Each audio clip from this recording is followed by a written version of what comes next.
Hi, Sociology 271, and welcome to week 3. In this week's lectures, we're going to continue our march through history, that we're going to slow down the pace a bit, and we're going to focus on a few crucial decades after the Second World War. The decades that were characterized by an enormous rise in birth rates at first, and then a downward plunge, which has continued up until the present. So we're going to talk about the notorious and much maligned generation known as the boomers, not only in terms of demography, what that kind of a large age cohort moving through different stages of the life cycle looks like for Canada, but also in terms of the waiting for cars.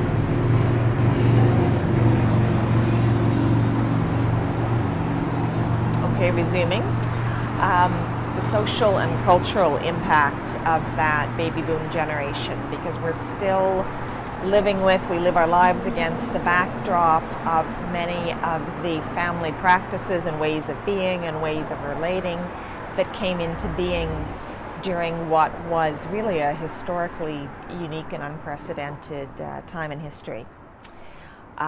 So a trip to the world of the baby boom moving forward to the present day. The usual bits of information that I'm supposed to tell you. This lecture is the property of me, Amy Kaler, and should not be modified, circulated, distributed, commercialized without my permission in writing. Those of you who have student ID numbers ending in 5, 6, and 7, it's your week to write up at least 5 questions for further exploration and upload them to the appropriate folder in eClass by Wednesday, which will give me time to look them over and to respond to some of your questions by Thursday. And as always, if you have random comments or observations, I'd love to see those as well, and I'd be happy to engage in a little back and forth with anybody who's got something to say about some of what we're learning this week. So with that out of the way, on we go. Here we go to the history of Canadian families, beginning with the end of the Second World War. Okay, hi everybody, and welcome to week 3. We're going to pick up after the Second World War, look at some of the major trends that have shaped Canadian families and societies from that time up into the present, and that's going to take us through a tour of the era that was kind of the high point of the SNAF, as you recall from the first week of class, the standard North American family as a family form in Canada. And that will provide us with both some of the demographic background and also the kind of political, cultural, ideological background against which people make their decisions and make their evaluations about family life and so forth today. So here we go. Okay, we're going to do this in 3 sections. The first is going to deal with the concept of fertility transition following the Second World War. And some of you, I think, have probably taken population courses, sociology of population and society, so you may know what the term fertility transition refers to, and those of you who don't are going to learn.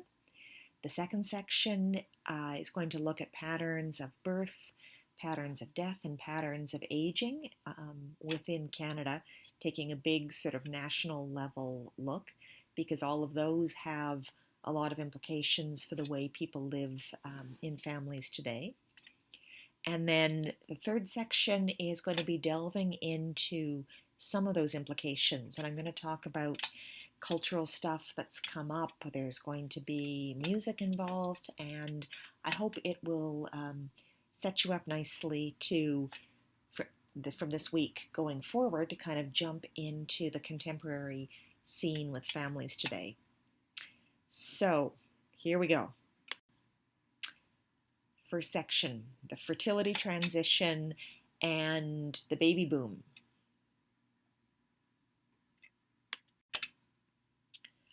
The big story here, if you had to, here we go. Here is it kind of sketched out schematically. This is a general model of the fertility transition. And if you take a look here, you can see as you're looking at it, towards the left-hand side of the graph, we see that there's a high death rate, a high birth rate. So lots of births, but also lots of deaths. Then as you move to the right, you see the death rate dropping. And then after that, lagged behind the death rate, you see the birth rate starting to fall off. And that's that relationship between infant survival, child mortality, and birth that I was talking about in the previous slide. You see births starting to drop. And then if you follow those green and blue lines off sort of along the right axis there, you see they eventually stabilize at lower levels. So fewer numbers of births, also fewer deaths. So we get them kind of in equilibrium, or something sort of resembling equilibrium towards the right. And the orange line that runs throughout, that makes a kind of, like elongated S shape, is the shape of the population. As you'll see, during the period that's, if you're going to get formal and technical about it, stage 2 of the demographic transition, where deaths have dropped, but births haven't quite caught up yet, you see population often takes off, and you get this kind of uptick. Population grows a lot when the mortality rate falls, but the birth rate hasn't yet caught up with it and started falling as well. So there's a period of increase in population size, and then that too levels off once births and deaths come into a kind of equilibrium towards the end of the fertility transition, towards the right-hand side of that graph.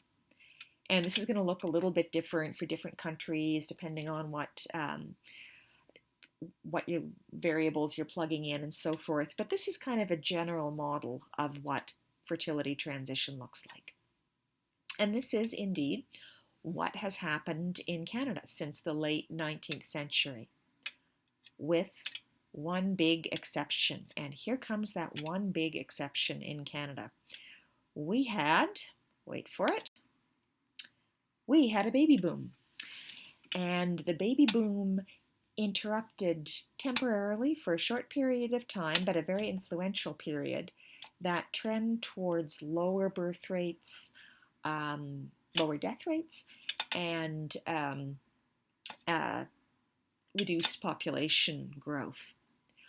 What we had, if you take a look at these graphs here, is we had an uptick just after the war. These are the births per 1,000 people per year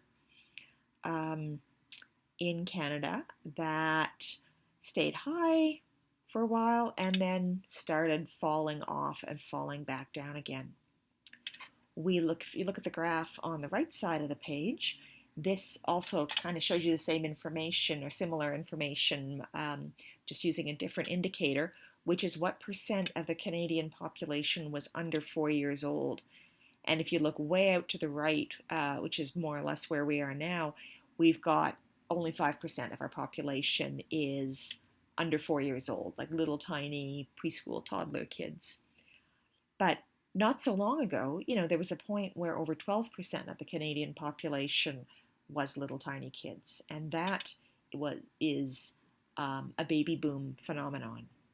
So we had a boom. People started having lots of babies after the Second World War, and then eventually, in the mid-60s, birth rates dropped and our fertility transition resumed.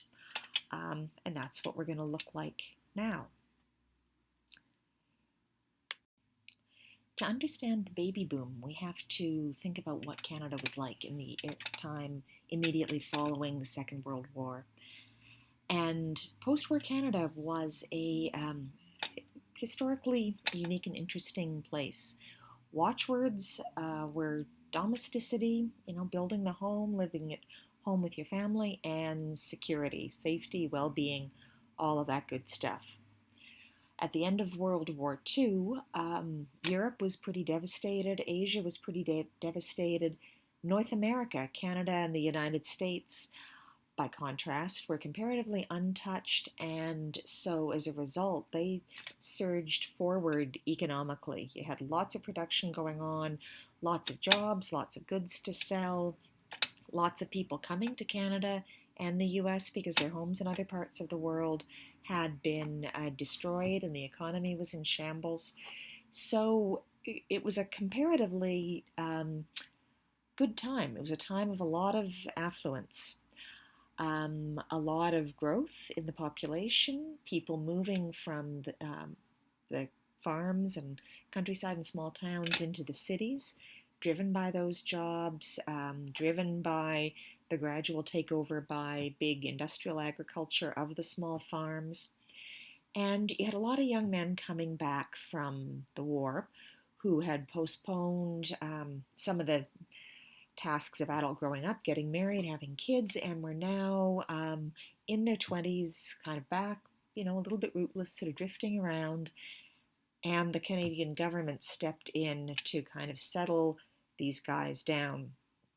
Now, the Canadian government was looking overseas at its counterparts in Europe, places like Italy, Greece, France, UK, and what they were seeing was that in these places also you had a lot of young men coming out of the army, demobilized, the war was over, but they had no jobs to go to. They had no possibility of being able to afford a home or marry and settle down and so forth. And so you had a lot of political unrest, political turmoil, a lot of left-leaning stuff going on. Communism seemed quite attractive to some elements of the population in these European countries.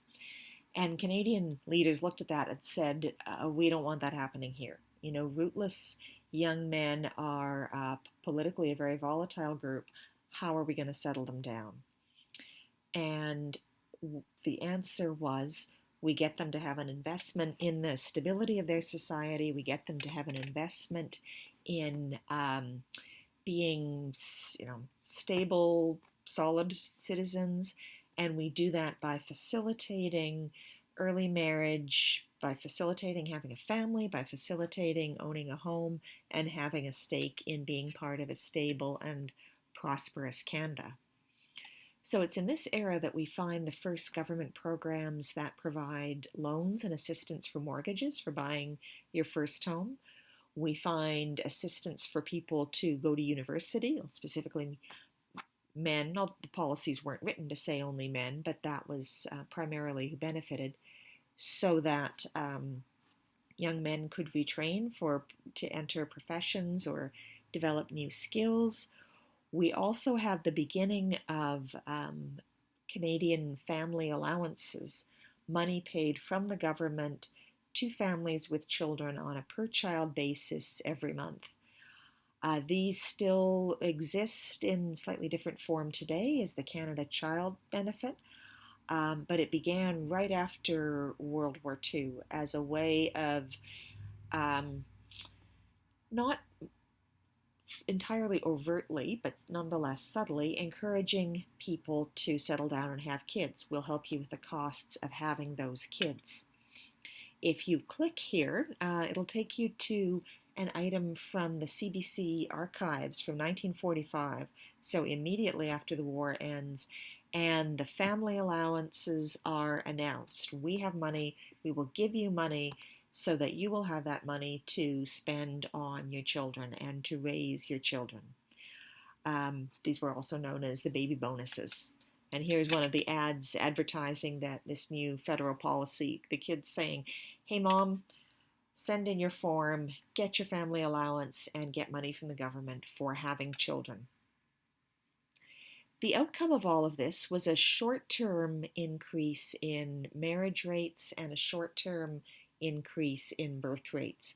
As we know, the big story is the fertility transition, which is drops in birth rates and smaller families. But we had this interruption during the baby boom. because of these historically unique circumstances. And the result was the baby boom generation, which is kind of notorious within popular culture. Boomers have been lambasted for all kinds of things. They've been blamed for everything that's wrong with Canadian society. They've been blamed for everything that's right with it.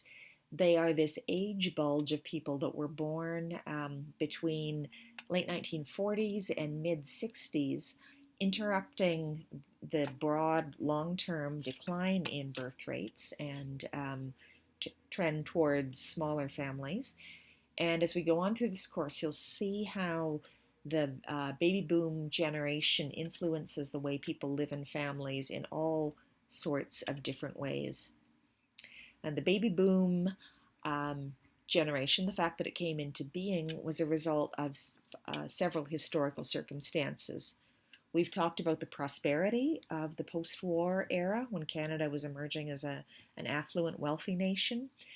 That was also a time, generally a sort of socially conservative time, and particularly so around marriage and early marriage. I can give you just my own example. My mother in the mid 60s was considered a bit of an embarrassment to her family because she was 30 and she was not yet married. You know, she'd had marriage proposals, but she had done something that was kind of unthinkable by the standards of those times and said, yeah, no, I'm not really interested. Until she met my father when she was nearly 30. And that was just an extraordinarily old age to get married at. Whereas today in the 21st century, 30 is getting pretty close to the average age at which women marry. So we had social norms that encouraged early marriage for both women and men.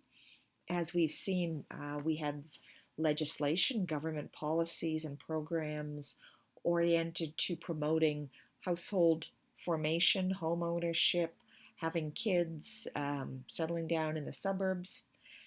And we have one factor which people kind of forget about nowadays, which is contraception. Up until the arrival of hormonal contraception in the form of birth control pills in the mid 60s, there was very little contraception that was actually effective at preventing pregnancy. The only thing that really worked were condoms, but condoms were stigmatized at that time as being what you used if you didn't want to get a sexually transmitted infection. And the stigma around condoms was such that the use of condoms within marriage would have been quite shocking to many people. This is not something that you use with the person that you're married to. So what that meant is if two people were heterosexually active and they're married to each other, it's almost inevitable that babies are going to start materializing sooner rather than later. So you get people having, more than a few babies and having them typically quite soon after they get married. In the mid 60s, as you've seen and as we'll see some more, once hormonal contraception pills become available, not only does the birth rate start to drop off, there's an inflection point around 1965 or 1966 where the birth rate starts falling, and that's officially the end of the baby boom generation. And after that time, we also see age at first birth, the mother's age at first birth, starting to creep up, to get a bit older. And that's because with birth control pills, women were better able to control their own fertility and to get pregnant when they wanted to and not get pregnant when they did not want to. Okay, moving now into a closer look at some of the patterns in birth and death, and as a consequence, changes in the age profile of the Canadian population that have happened following the Second World War.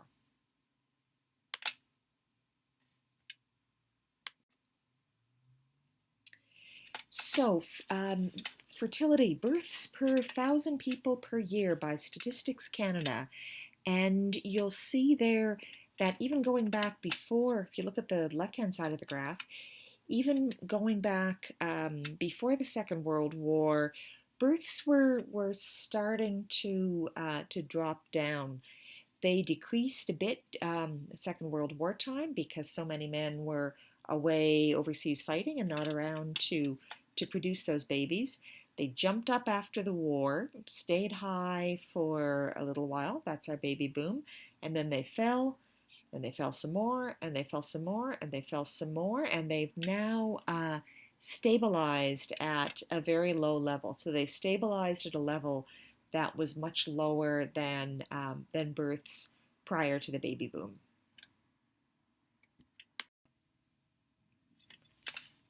And here's what deaths look like too. The changes in the pattern of deaths is not as pronounced as the changes in fertility rates or birth rates in Canada. But as you see, the number of deaths per 1,000 people per year has been trending downward, pretty steadily throughout the 20th and 21st centuries as people live longer and as more causes, especially of early death or death at a young age, are eliminated as we go through time. And just to mention a few of the big, a few of the big ones here. One of the big contributors to early deaths of people who were not elderly in the sort of pre-war era was infectious disease. And with the arrival of two medical innovations, the first is antibiotics to treat bacterial infections, and the second is vaccination to prevent disease. We see the elimination of a lot of deaths of young people. Particularly young children were particularly vulnerable to these diseases, but also adults in what you might call the prime of life. So as we go through time, fewer and fewer people are dying from infectious causes like diphtheria or whooping cough or even measles could be a killer.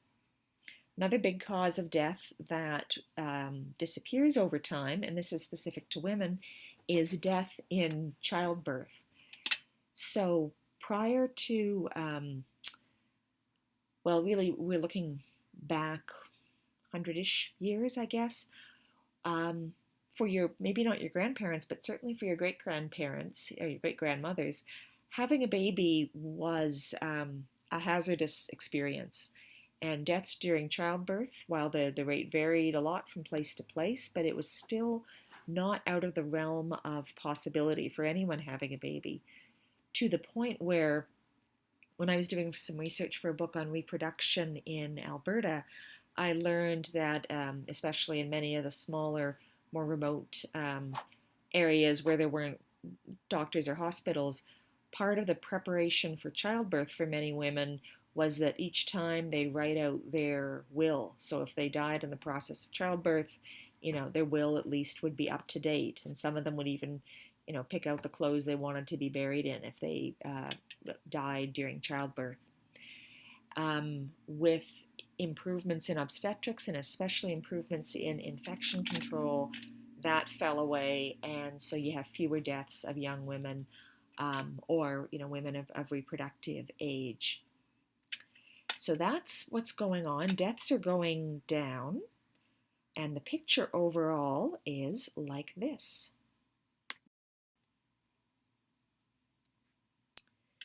Here's what the picture looks like if we compare the lives of, we're going to take, just focus on women because most of the statistics have to do with women giving birth, and it's easier to track who gives birth to a child than who is responsible for fathering the child. Here's what this might look like for the average woman, if there was such a thing, comparing at a couple of different points in time. So in 1959, if you were the average woman in Canada, you'd be looking at almost 4 kids. Bear in mind that's an average. That means lots of women were having more than 4 kids. 5, 6, 7 kids, not uncommon. And of course, a few women were always having less than that. Fast forward, and the daughters, granddaughters of those women are having less than half as many kids. If you are the average woman in 2017, you can look forward to having less than 2 kids. Again, an average, some people have more than 2 kids, plenty of people have one child or no children whatsoever. So 1.5 children per woman, I'm probably stating the obvious here, is below what's known as the natural rate of increase. Let me back that up a minute. 1.5 children per woman means that Canada's population is not going to reproduce itself at the same size through natural reproduction alone. In other words, if the only way people entered the Canadian population was through birth, we'd be seeing a rapidly shrinking population in Canada. The fact that we're not seeing a rapidly shrinking population in Canada, even though women are having on average less than 2 kids each, is because we're an immigrant receiving country and we're taking in lots and lots of immigrants. So population growth in Canada is driven by immigration. It's not driven by natural rates of increase and women having babies. So if you were that woman during the baby boom, this number is from 1962, how old were you when you first became a mother? Well, on average, you were probably about 23. Again, average means a whole lot of women had their first child, became mothers when they were 18, 19, 20, 21, ages that would be very young for first childbearing today. When we look forward 50 years to 2011, average age at first birth, if you look at the graph, it looks like, well, okay, it didn't go up that much. It went up like 5 years-ish, sort of. And in total numbers of years, okay, maybe not a whole lot, but think about what years those are. Those are people's years when they're in their their early to their mid 20s. That 5-year difference in there, that could be a university degree. That could be 5 years of getting established with a career, an occupation, a job in the world. Those are really crucial years in terms of setting you up for what your adult life is going to be like. And the fact that those years are not as devoted to having babies as they were in previous generations makes a huge difference for women's life chances throughout the rest of their adult life. So those 5 years are a big deal.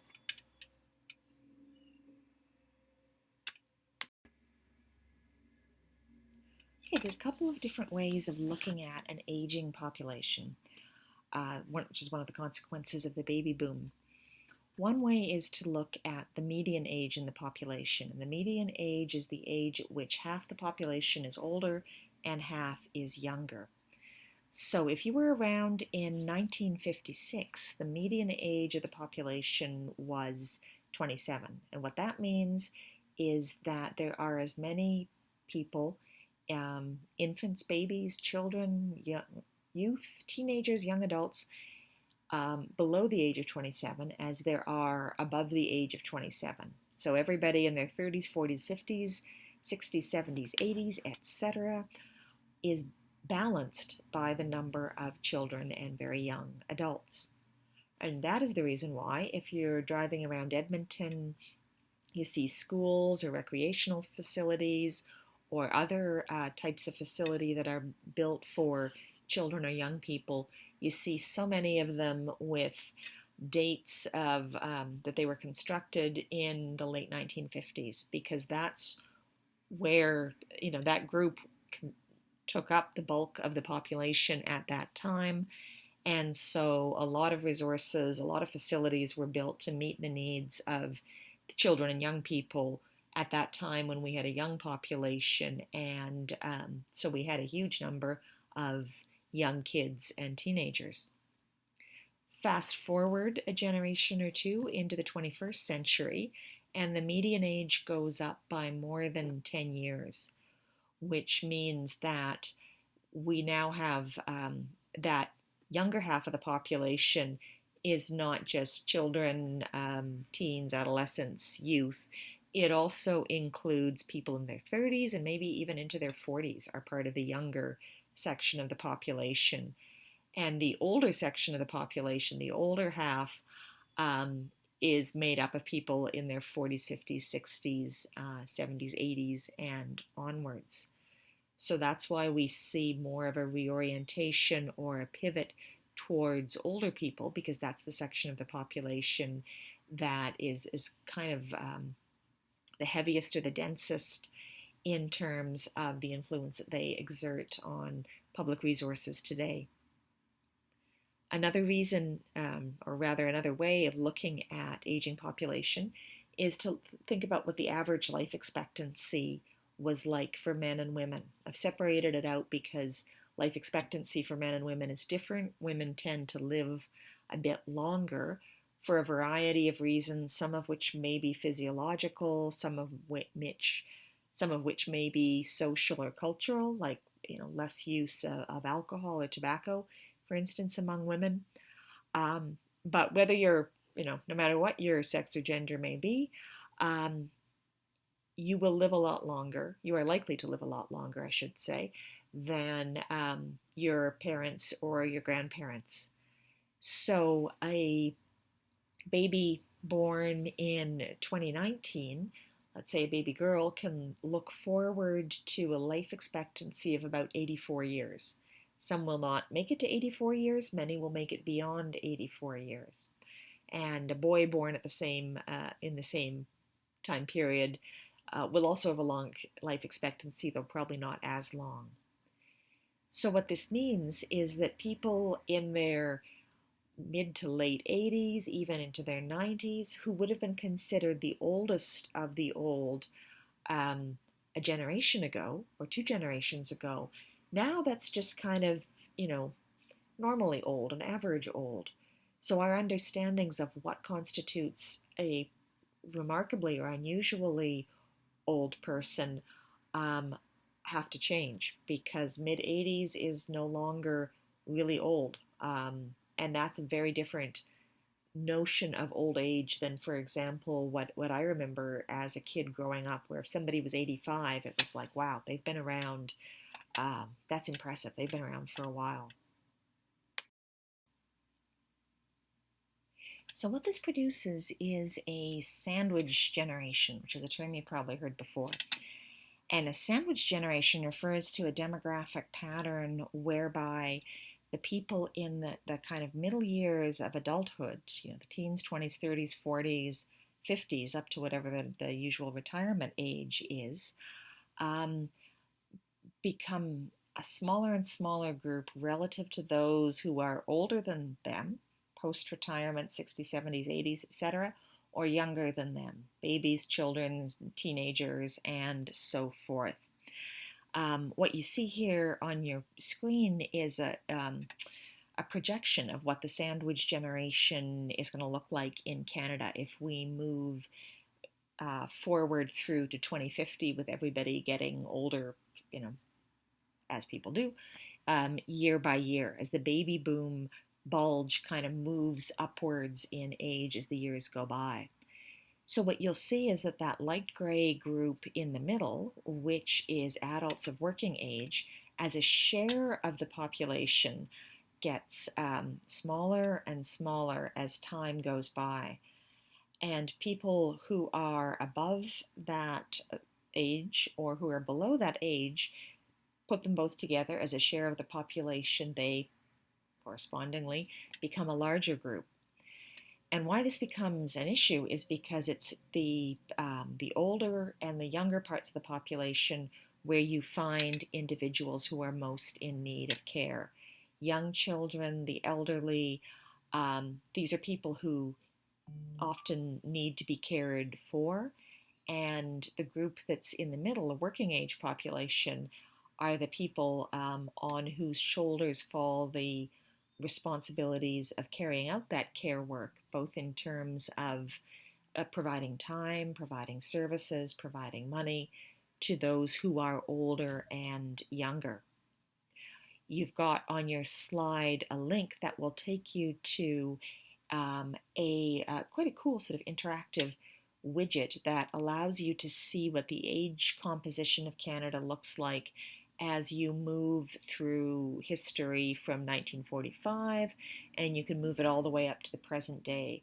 So I suggest that you take a couple of minutes, click on that, move the slider along, and I ask you, what do you see happening to the age population of Canada as we head for the year 2050? Okay, now we're going to move from the numbers and the statistics and the graphs and the charts to consider what these demographic trends mean for the way people lived and continue to live within families following the Second World War. So we're going from the quantitative statistical information to focus more on those relationships, on those processes, activities, values, just the way people live in families in the latter half of the 20th century and going into the 21st, bringing us up to the present day. So here we go. Here are a few of the implications that follow on from this situation of a baby boom, and birth rates go way up, and then they go back down, and they go down to a very low level, as you saw, where on average women are having less than 2 children each as we get into the 21st century.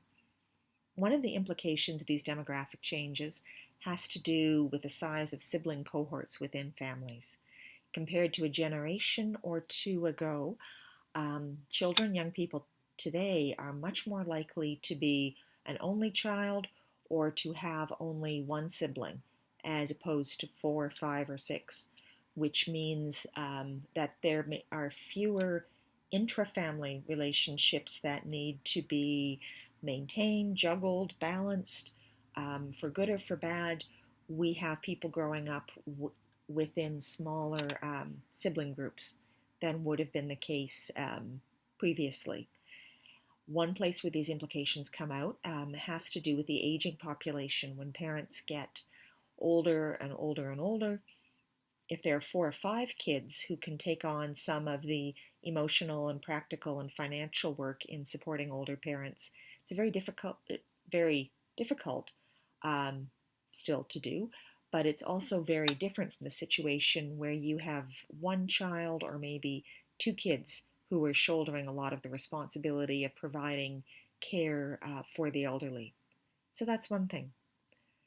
Another implication of these changes is the dramatic, the very large increase in paid employment by women, particularly concentrated in women who are mothers of young children, as birth rates began to fall following the height of the baby boom.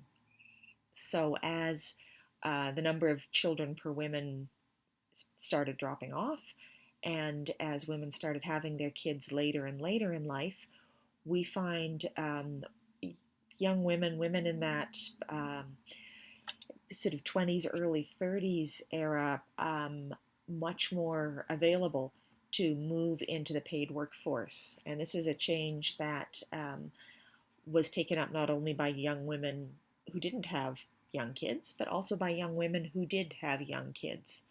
So the movement of mothers of young children into the workforce is another one of the consequences of these demographic changes.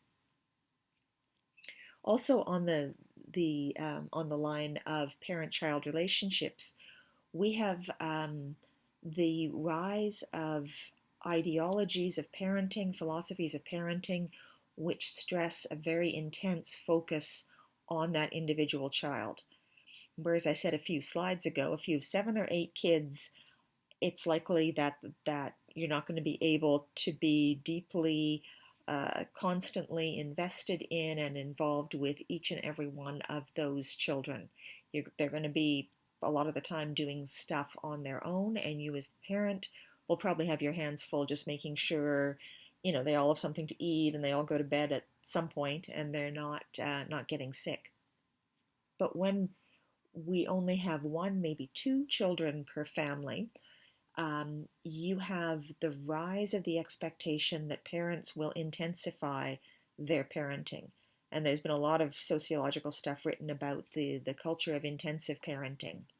So parents get very involved in their kids' schooling. Parents get very involved in their kids' extracurricular recreational activities. Parents get very involved in trying to modulate, monitor, modify their kids' social and emotional development. This isn't possible for all parents. If you're working full time or more than full time, if you're working 60 hours a week and you're trying to do half a dozen other things, being the super involved intensive parent is just not going to be realistic. But it exists as an ideal. This is what a good parent does, what parents ought to do.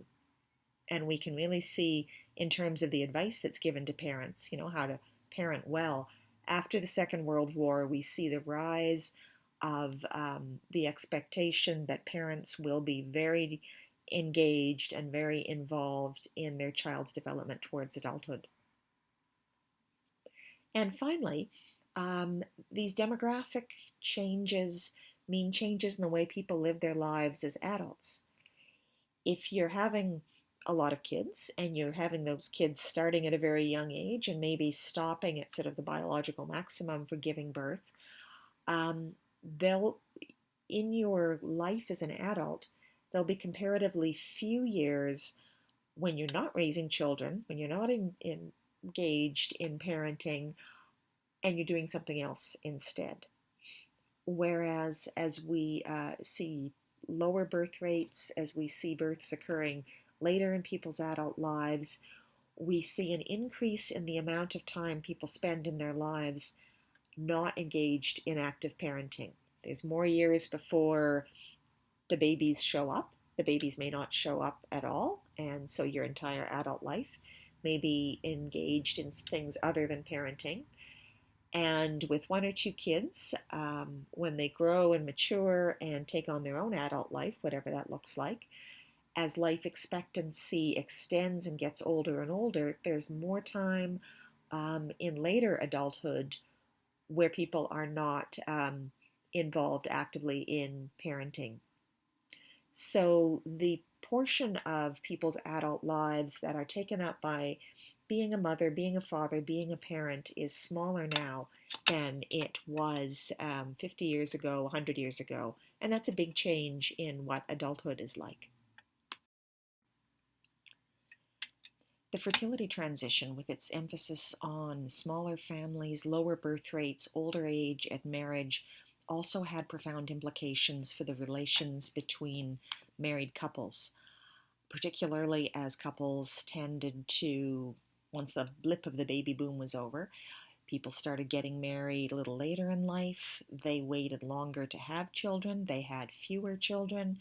And what we see in terms of what men and women expect from each other in marriage also shifts.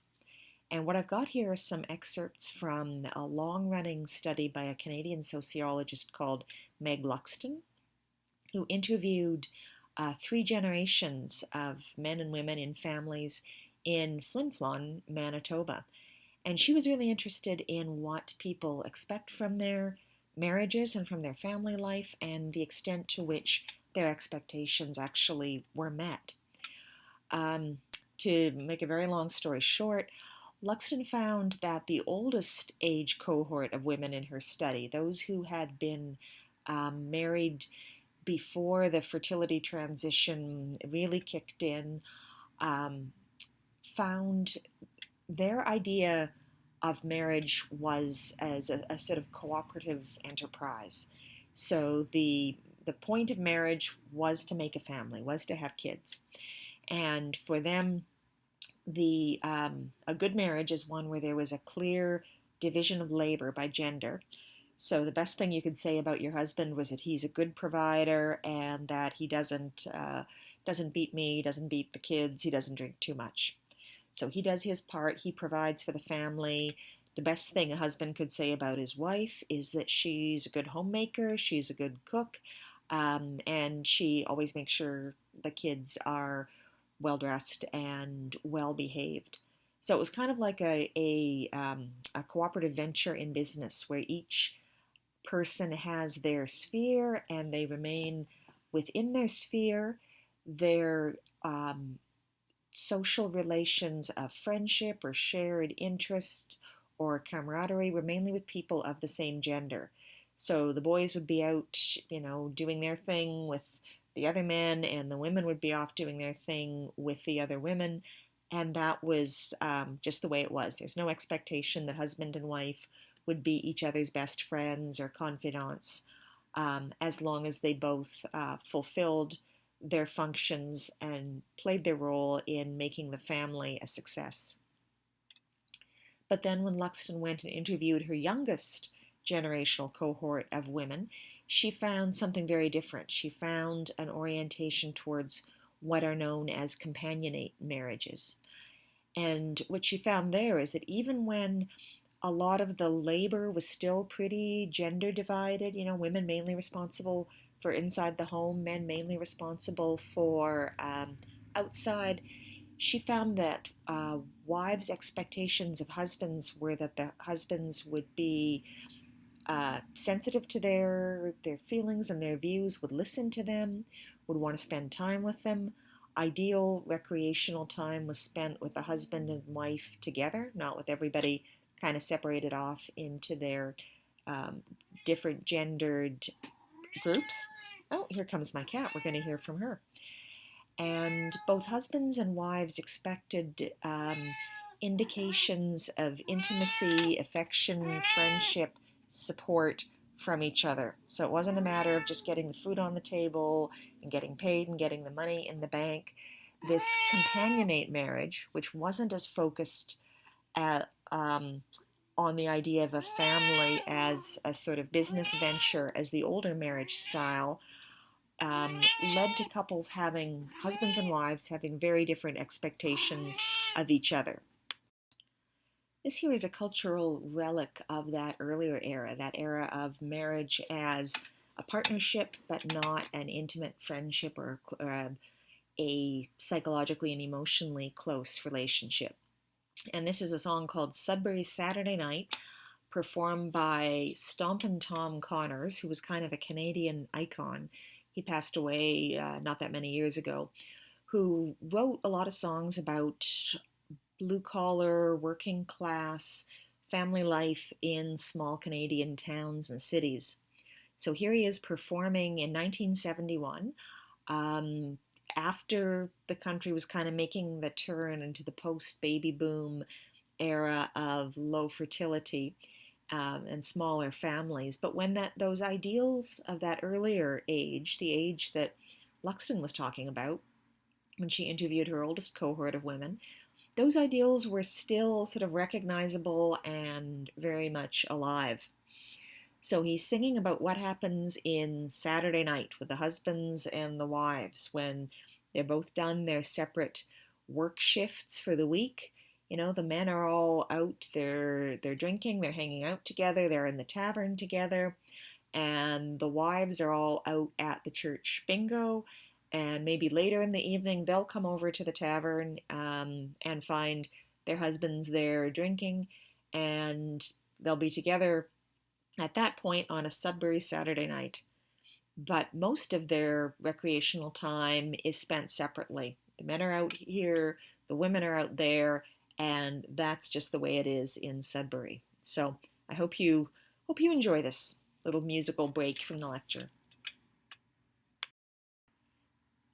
So to start wrapping things up, what this brings us to, this story of fertility transition interrupted by baby boom, the changes and transformations to families that came about partly because of the fertility transition, and in part were actually driving the fertility transition.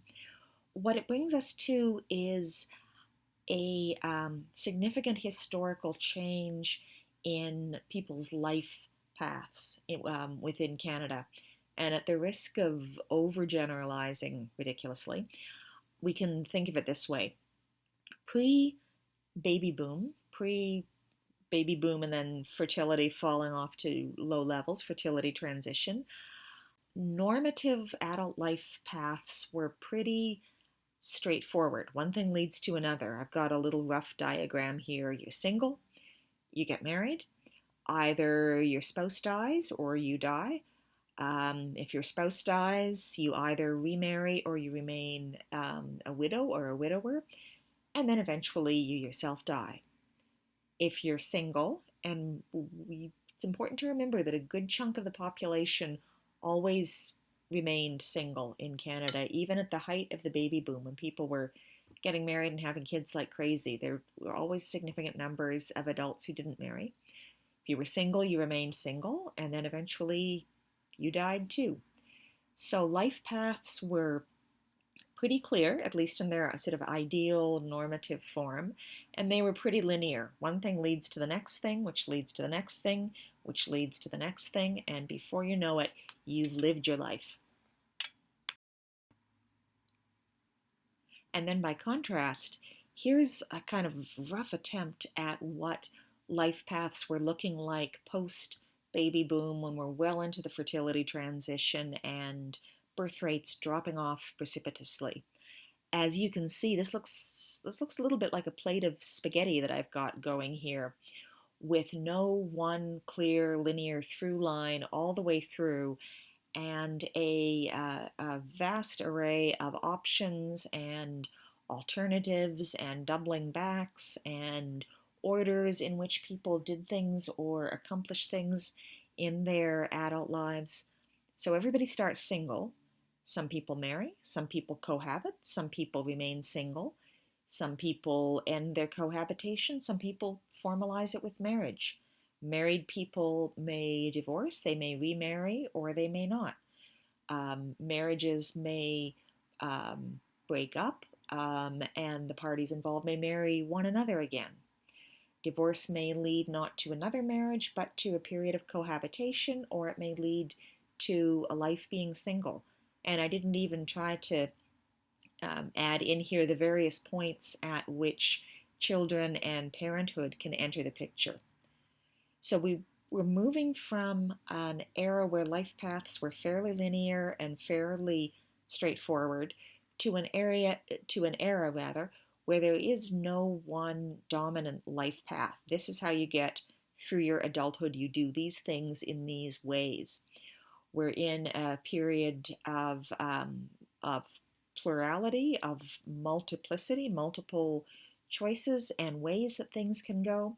And that's important to keep in mind as the background for the next few lectures, when we kind of zoom in and look closely at some of the events in people's family journeys, their paths as members of families.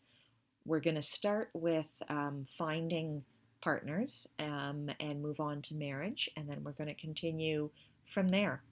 So the course is set up as though these things were linear, one thing leading to another, but it's important to keep this diagram in mind and remember that we're living in a world where things are multiple and complex and very interesting.